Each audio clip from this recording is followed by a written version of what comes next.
What happens when life takes your breath away? Not just figuratively, literally. It happened for me while I was pursuing my dream at a Big Ten university as a Division I track and field athlete. After a week of breathless workouts, my coach looked at me and said, "This is not anything that looked like before. You are struggling. You are pushing, but you are not recovering. Go see a doc." Now, it was a hard thing to do, I have to admit, because as an athlete, we are trained to power through. But something was off. Same drive, same effort, yet my times were slipping. And in that moment, I decided to listen. Sitting beside my mom in the doctor's office, waiting anxiously for the doctor to return, I heard the words that changed my life.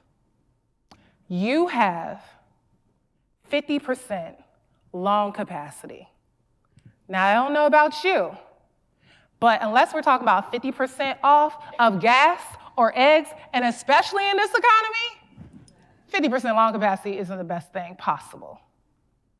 But what I had to remember is finding a new way to breathe, a new way to breathe differently when life's disruptions hit me. And for a young Division I college athlete, that was a crisis. But I had to remember I wasn't alone. I had my community. My community surrounded me. My coach did not give me pity. She helped me to develop a plan. And what I learned is recovery isn't weakness, it's a strategy. My family spoke life into me daily, and they still do. And my medical team, doctors, trainers, and a respiratory therapist gave me tools and techniques. And one of the most valuable tools that they gave me was the humility to listen to my body when it whispered, "Enough," before it shouted, sending me into an asthma attack. And my teammates, they continue to give me a tactical advantage, pushing me through each and every rep and cheering me through each and every finish line. And what I learned, and this is the truth, that resiliency is relational. See, I had the will, but my community, they helped me find the ways. Now, I have to confess, the first time I heard the word pivot was not in a fancy boardroom. It was not at a leadership conference, but it was on the basketball court when I decided to try out for a junior high intramural basketball. Now, here's the thing. The reason I tried out is because I got word that the coach was going to cut every single girl off the team. So that's the story for another day. But what I heard, and that was an invitation for me to try out. But what I did not anticipate is that I would be one of the 2 girls that he kept. And on that basketball court, I learned that a pivot is more than footwork. When you're on the basketball court, it's about planting one foot while trying to find an opening. But what a pivot is finding an angle. It's a mindset. It's looking at things with a different perspective. And what I learned is that pivoting could help shift your panic into a powerful pivot. It can help you adapt while turning and finding your direction to explore new possibilities. Your mindset is the most powerful tool that you have. Given a health challenge or a career transition or even a relationship shift, your mindset can help you find a direction. It's like a GPS. It's not abandoning the destination, but discovering possibly a new path. And when I think about a GPS, when you have a detour, it doesn't say stop, quit, go home. It just simply recalculates. And your mindset is the most powerful tool. And what I learned is that we cannot admire resilience from afar. Resiliency is something that we have to cultivate, and it starts with how we think. Years later, I faced another crossroad.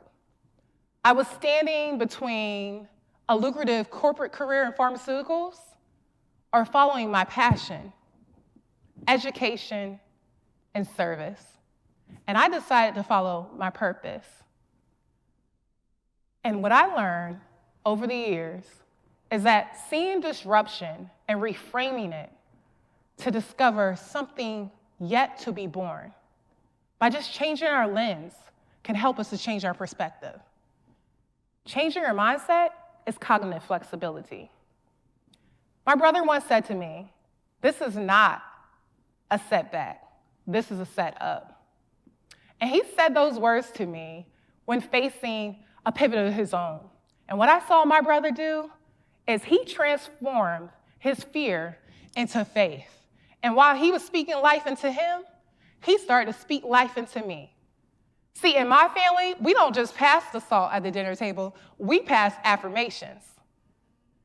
And I have learned that mindset, and he has too, from my parents. They always told us that we could not always control the circumstances in front of us, but we can control our mindset and the way we can face the circumstance in front of us. Now, that mindset runs deep in our family. After 69 years of being married to the love of his life, my grandfather lost his life partner, his wife, and my grandmother. And I saw my grandfather make a choice. It was a pivot of a lifetime that rarely most of us never prepare for. But he chose to continue to live for the living instead of stop living. And I have seen him at 90 years old wake up every single day, embracing life to the fullest, living, laughing, and loving.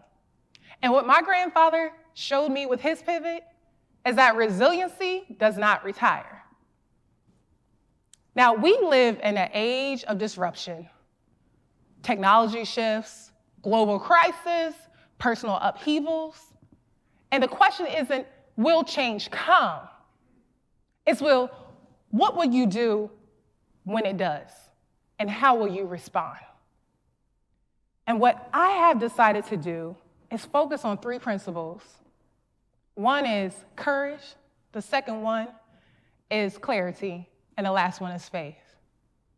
Now, sometimes you gotta put your clarity before your courage, and your faith after your courage. So when you think about clarity, it's what matters the most. In uncertain times, what are your 3 non-negotiables that helps you to stay focused? See, clarity is like your compass.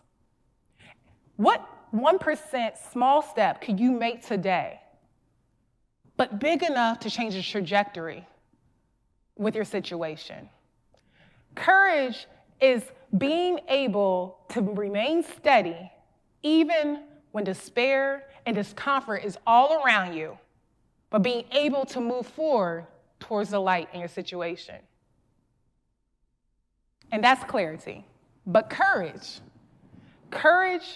is being able to grow when things feel uncomfortable. Now, I don't know about you, but sometimes the uncomfortability can get to you. And pausing yourself to understand that courage is not always about bold moves, but sometimes it's listening to your humility and your humanity, like I had to do before my body sent me into an asthma attack. And understanding when you're at the expiration of one season before daring to pivot boldly into the next. Courage is not the absence of fear, but being able to move forward when fear is still in the room. Faith has been my oxygen. Faith is something that has kept me grounded.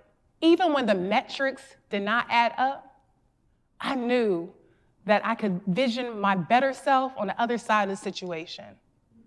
Faith is being able to see purpose beyond the position, meaning beyond the metrics, and hope beyond the headlines.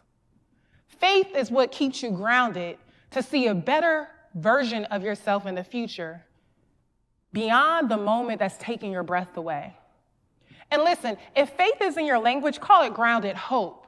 Call it confidence. Call it whatever you want to call it.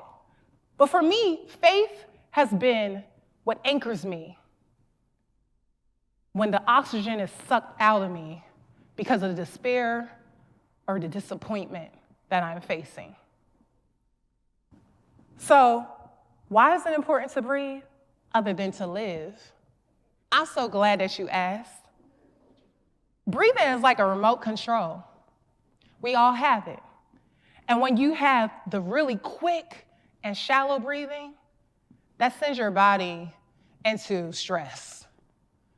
But to switch that flip and just switch it real quick, if you do some deep and steady breathing, that helps your nervous system to reduce the stress hormones.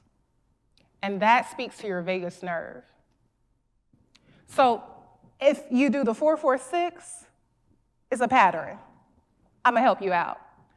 So you breathe in and you inhale for 4, and you hold for 4, and then you exhale for 6.